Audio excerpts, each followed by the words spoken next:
Yang kesian baiknya kesini jangan lupa.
Alhamdulillahirabbil alamin wa bihi nasta'inu 'ala umuri dunya wad din wassalatu wassalamu 'ala asrofil anbiya'i wal mursalin sayyidina wa maulana Muhammadin wa 'ala alihi wa sahbihi ajma'in. Asyhadu an la ilaha illallah wahdahu la syarika lah wa asyhadu anna Muhammadan abduhu wa rasuluh. Allahumma shalli ala sayyidina wa maulana Muhammad wa ala ali sayyidina wa maulana Muhammad. Yang kami hormati, sama-sama kita cintai Al-Mukarram Kiai Haji Haikal Fikri MZ. Kita berharap kita bisa mengambil banyak ilmu, bisa mengambil banyak pelajaran dari beliau dan bisa kita amalkan dalam kehidupan sehari-hari. Amin ya rabbal alamin.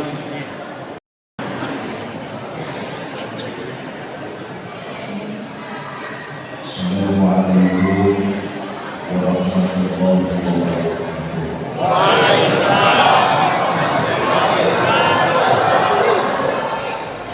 Alhamdulillahirabbil alamin. Salatu wassalamu ala asyrafil anbiya'i wal mursalin sayyidina wa maulana Muhammadin wa ala alihi wa sahbihi ajma'in. Amma ba'd. Yang mulia para ulama, para kiai, para asatiz dan asatizah yang saya hormati, para tokoh masyarakat, bapak-bapak pejabat pemerintah baik sipil, TNI maupun Polri, segenap pengurus yayasan serta DKM Masjid Al-Marhamah, ibu bapak, saudara-saudara kaum muslimin yang saya cintai. Malam ini kita masuk pada tanggal 1 Muharram. Telah terjadi pergantian tahun baru dalam agama Islam. 1 tahun dalam Islam, Satu tahun dalam Islam ada 12 bulan, ditandai dengan bulan Muharram, diakhiri dengan bulan Zulhijjah. Memang kalau kita disuruh nyebutin bulan-bulan Hijriah, lidah seperti keserimpet. Keserimpet apa bahasa Bangka itu? Yo. Babulat. Babulat. Babulat. Kan. Ya, mesonnya rada menggema ya. Cek satu. Cek. Minta tolong monitor dalam masjid saja yang diaktifkan supaya suaranya tidak bergema. Bassnya turun di sini, tempo dimatikan saja. Cek satu dua. Cek. Ibu yang di belakang.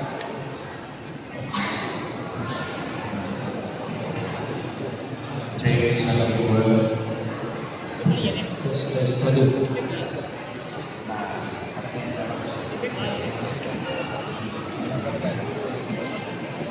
Cek satu dua. Nah ini volumenya, bassnya dibesarkan sedikit, volumenya naikin, treble-nya turunin saja. Cek satu dua. Sayang kalau acara yang sudah kita gagas 2 bulan tapi soundnya masih menggema, saudara gak bisa konsentrasi mendengarkannya. Betul atau tidak? Cek satu dua. Nah, ini terdengar jelas? Terdengar jelas? Apa mana saya tadi ngomongnya? Memang kalau kita menyebutkan bulan-bulan Hijriah, lidah ini terasa keserimpet, bebulat. Tapi kalau disuruh menyebutkan bulan-bulan Masehi, hafal di luar kepala. Oh, anak-anak kita tuh coba dah. Kalau disuruh nyebutin bulan-bulan Masehi, hafal di luar kepala. Januari, Februari, Maret, April, Mei, Juni sampai Desember, hafal di luar kepala. Tapi kalau disuruh menyebutkan bulan-bulan Hijriah, Muharram, Safar, Rabiul Awal, Rabiul Tsani, Jumadil Ula, Jumadil Akhir, Rajab, Sya'ban, Ramadan, Syawal, Zulqa'dah, Zulhijjah. Jangankan anaknya, bapak moyangnya juga nggak hafal. Betul atau tidak? Bapak Ibu, saudara-saudara kaum muslimin yang saya cintai, apa yang melatar belakangi? Nah, penghitungan tahun baru Hijriah dibarengi dengan hijrahnya Nabi dari Mekah ke Madinah. Apa yang melatar belakangi perjalanan hijrah Nabi? Ini saja yang ingin saya sampaikan. Mudah-mudahan pidato saya di Masjid Marhamah selesai dalam waktu 5 menit.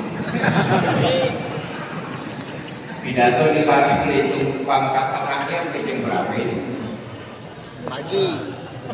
Pangkat tengah sampai jam berapa pidato di sini? Jam 12. Lu ngundang apa kontrak? Bapak Ibu, saudara-saudara, yang melatar belakangi peristiwa terjadinya hijrah baginda Nabi. Pertama, Nabi dalam kondisi yang luar biasa tertekan. Ayo kita lihat sejarah. Dimulai tahun ke-11 Hijriah, tekanan yang dilalui dan dirasakan oleh baginda Nabi sungguh sangat berat dan luar biasa. Apa tandanya? Orang-orang tercinta yang selama itu membantu perjuangan dakwah baginda Nabi satu-satu dipanggil oleh Allah Subhanahu wa Ta'ala. Paman tercintanya wafat. Nggak cukup Nabi sedih di situ, tapi kemudian juga kesulitan masih berlanjut. Hanya berselang beberapa hari, istri baginda Nabi Sayyidah Khadijah radhiyallahu anha wafat, dipanggil oleh Allah. Dua orang inilah yang membantu, memberikan support, menyemangati perjuangan baginda Nabi satu demi satu dipanggil oleh Allah Subhanahu wa taala. Coba lihat, ketika orang-orang Quraisy menghina dan menganiaya Nabi, paman beliau turun tangan secara langsung. Ketika dakwah Islam memerlukan pengorbanan harta, istri beliau Sayyidah Khadijah menggunakan hartanya untuk perjuangan agama Allah. Sebelum orang lain beriman, Khadijah sudah beriman lebih dulu. Sebelum orang lain mengeluarkan uangnya untuk kemajuan agama Islam, Sayyidah Khadijah sudah mensedekahkan hartanya lebih dulu. Ketika orang lain tidak percaya kepada baginda Nabi, maka istri beliau Sayyidah Khadijah orang yang percaya kepada suaminya lebih dulu. Pantas kalau Sayyidah Khadijah wafat, Nabi sebagai seorang istri, sebagai seorang suami, pantas ya kalau dalam satu hari Nabi itu pernah memperingati Sayyidah Siti Aisyah radhiyallahu anha. Ketika Sayyidah Aisyah cemburu kepada Sayyidah Khadijah, Nabi pernah memperingatkan istri beliau Sayyidah Aisyah. Apa kata baginda Nabi? Aisyah, dalam hidupku tidak akan ada yang pernah menggantikan Khadijah dalam hatiku. Ketika orang semua memusuhi aku, Khadijah malah membela diriku. Ketika orang lain menjauhi diriku, Khadijah adalah orang yang paling dekat dengan aku. Ketika orang lain pelit, nggak mau mengeluarkan hartanya, Khadijah orang pertama yang menyedekahkan hartanya untuk perjuangan agama Islam. Maka Sayyidah Khadijah adalah orang pertama yang mengisi relung hatiku. Itu kata baginda Nabi. Bu, maka pantas kalau baginda Nabi pergi kemana-mana, hawanya itu apa? Perasaannya ingin cepat kembali ke rumah. Kenapa? Ingin bercengkrama dengan istri tercinta Sayyidah Khadijah. Dengan kata lain, Nabi kalau keluar rumah, perasaannya pengen buru-buru pulang karena rindu sama istrinya Sayyidah Siti Khadijah. Bu, jadilah istri seperti Sayyidah Khadijah. Kalau suami berangkat keluar rumah, perasaan suami ingin cepat-cepat pulang ke rumah karena rindu sama ibu. Saya tanya bapak-bapaknya nih, Pak, kira-kira kalau udah keluar rumah pengen buru-buru pulang apa enggak?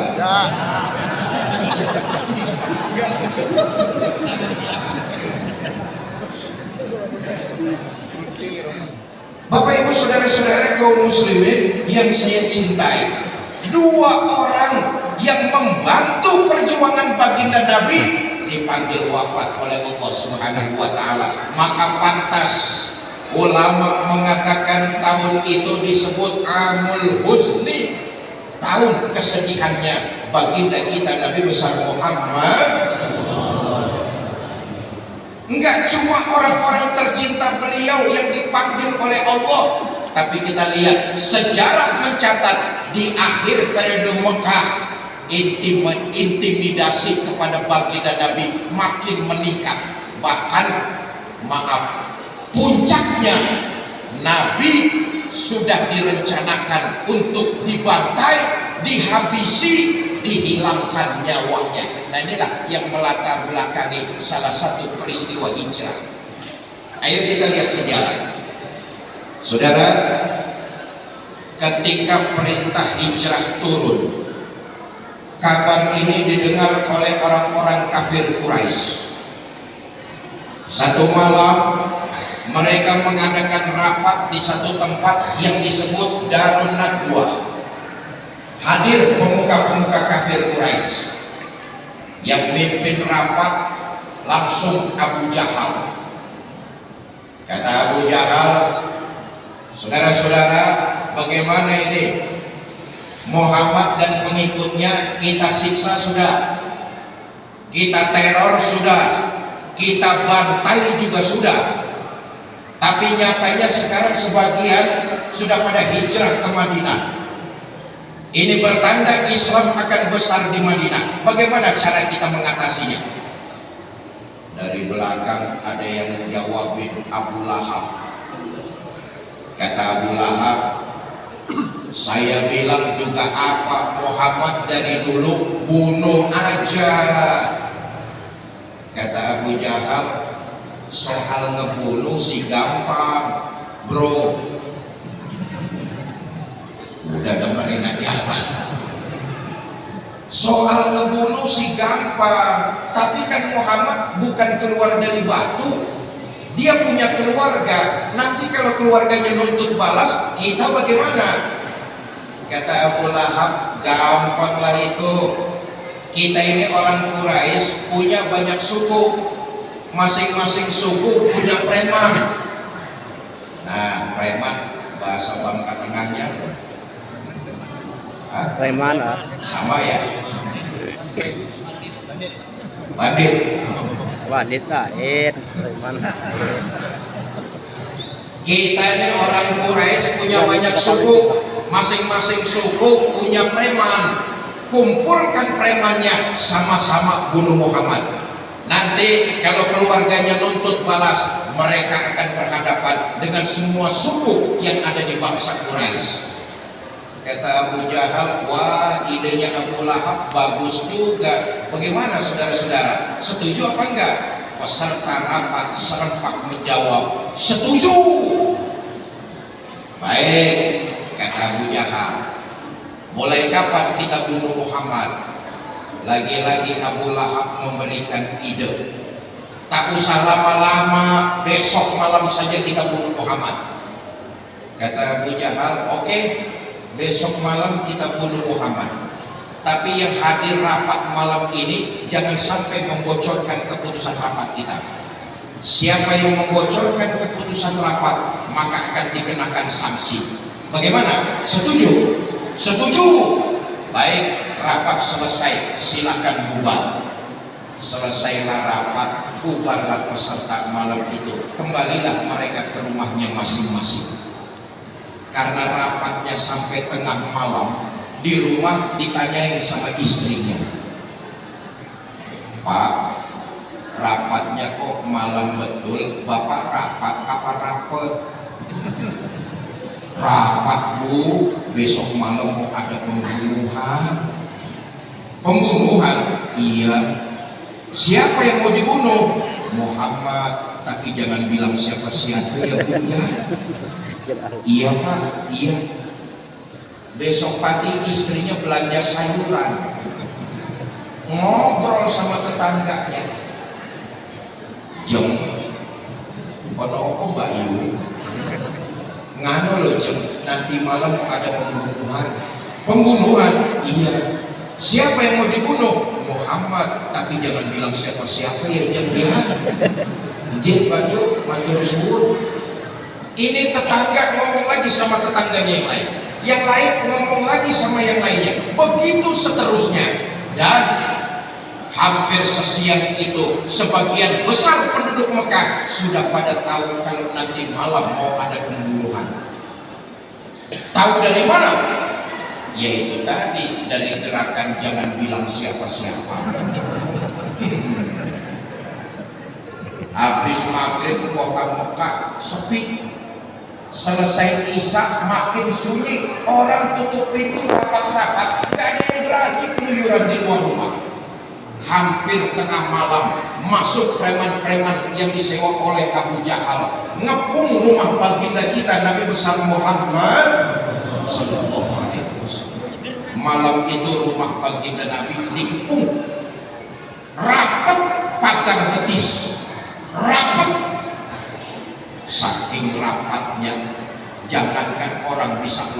tikus botak nggak bisa nyelos. Rapat. Di rumah cuma ada 3 orang, baginda kita Nabi besar Muhammad Sallallahu Alaihi Wasallam, Sayyidina Abu Bakar As-Siddiq radhiyallahu anhu dan Sayyidina Ali bin Abi Thalib karramallahu wajhah. Nabi ngomong sama Sayyidina Ali, Ali, labbaik ya Rasul, kamu gantikan saya ya. Gantikan apa ya Rasul? Tidur di atas tempat tidur saya. Allah Akbar. Saudara bisa bayangkan, gantiin tidur waktu malam rumah dikepung, itu kan taruhannya nyawa. Betul atau tidak? Gantiin tidur malam rumah dikepung, nyawa taruhannya. Kan sama juga gantiin mati. Gantiin mati. Iya, kalau gantiin Jokowi enak. Gantiin mati. Nah, ini luar biasa ya. Lihatlah sejarah Sayyidina Ali bin Abi Thalib karramallahu wajhah, ketika itu usianya masih sangat muda beliau. Beliau tahu resikonya mati, beliau nggak nolak.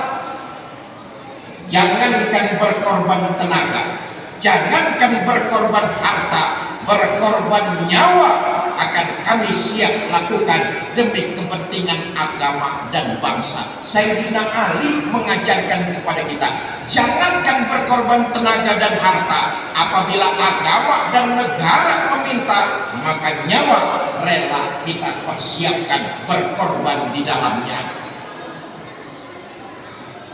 Maka itu saya titip pesan adik-adik saya, para remaja, para pemuda, khususnya desa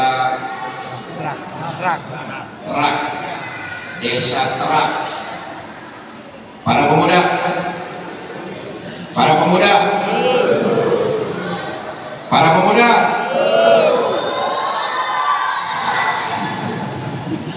saya titip pesan, ambil hikmah dari sejarah Sayyidina Ali bin Abi Thalib karramallahu wajhah.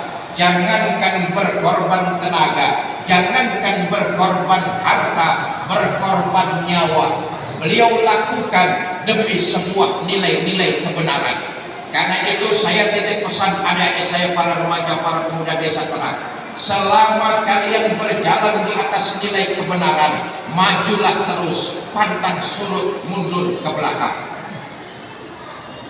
Yakinlah kalian berjalan di atas nilai kebenaran dan jangan pernah takut salah berbuat dalam nilai-nilai kebenaran. Nah, ini penting nih.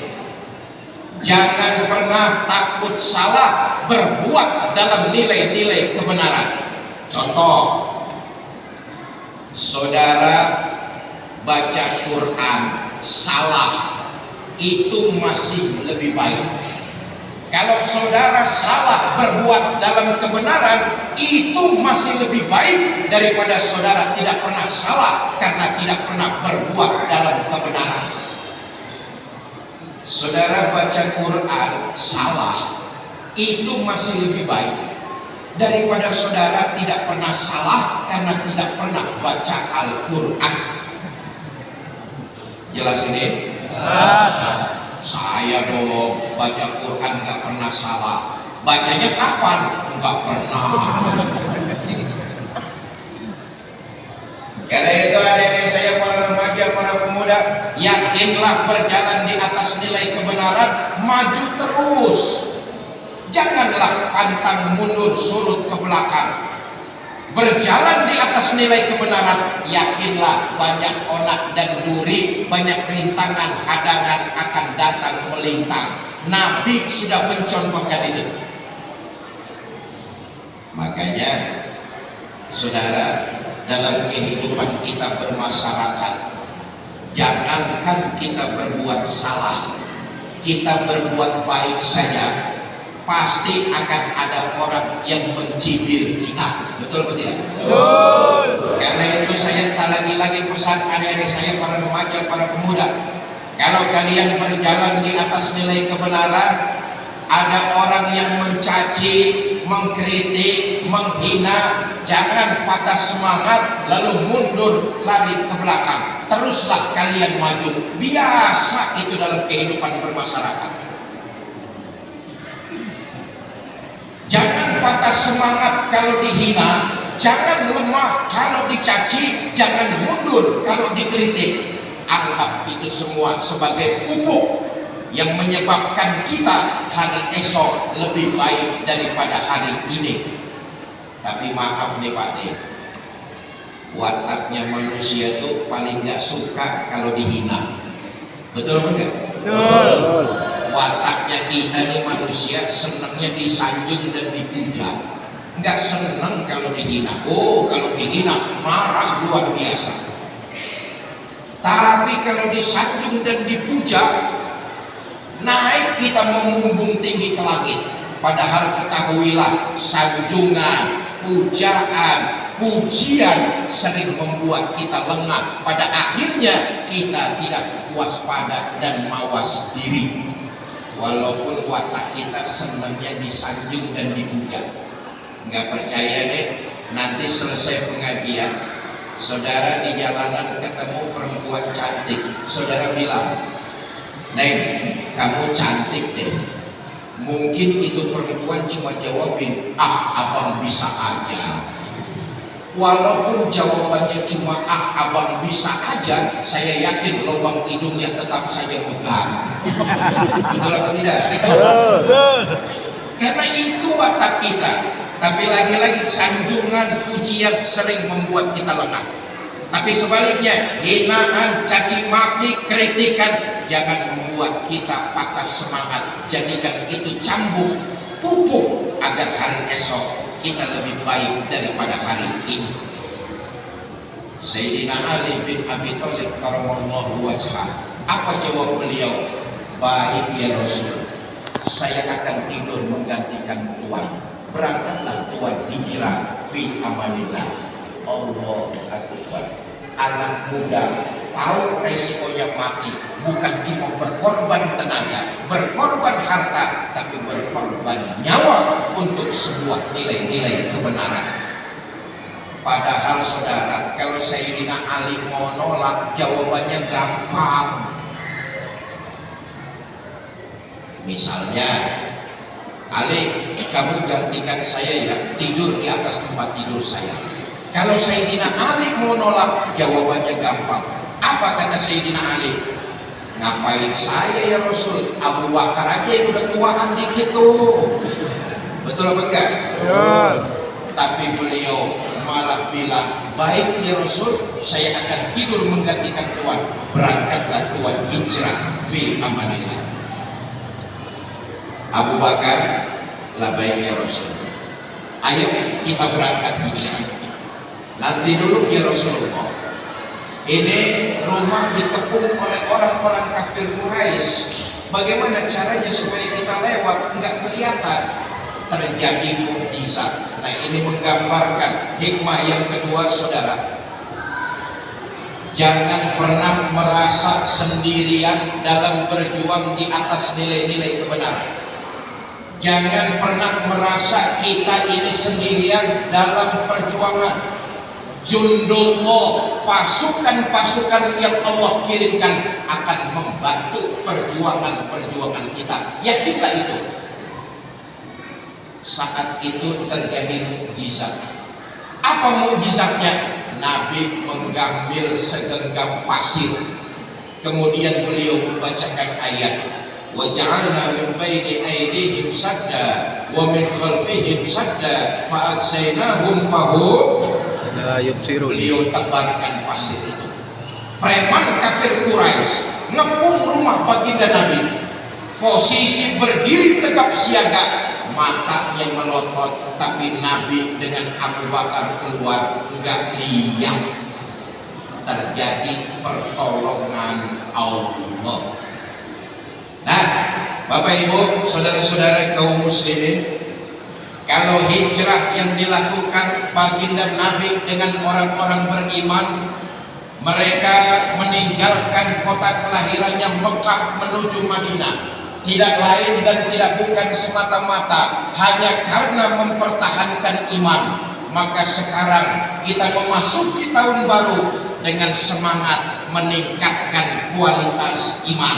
Nah, kata boleh saya ulangi, kalau Nabi dengan orang-orang beriman meninggalkan kampung halaman, berangkat ke Madinah, mereka mempertahankan iman, maka tahun baru Hijriah harus dibarengi buat kita semua dengan semangat meningkatkan kualitas iman. Jelas? Jelas?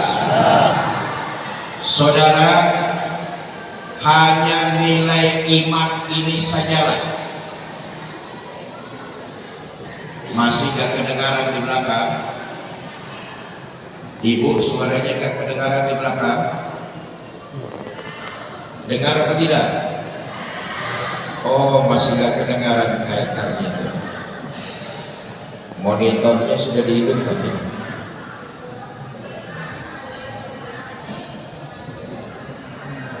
Masih mendengung ya Bu? Bergema atau gak kedengaran?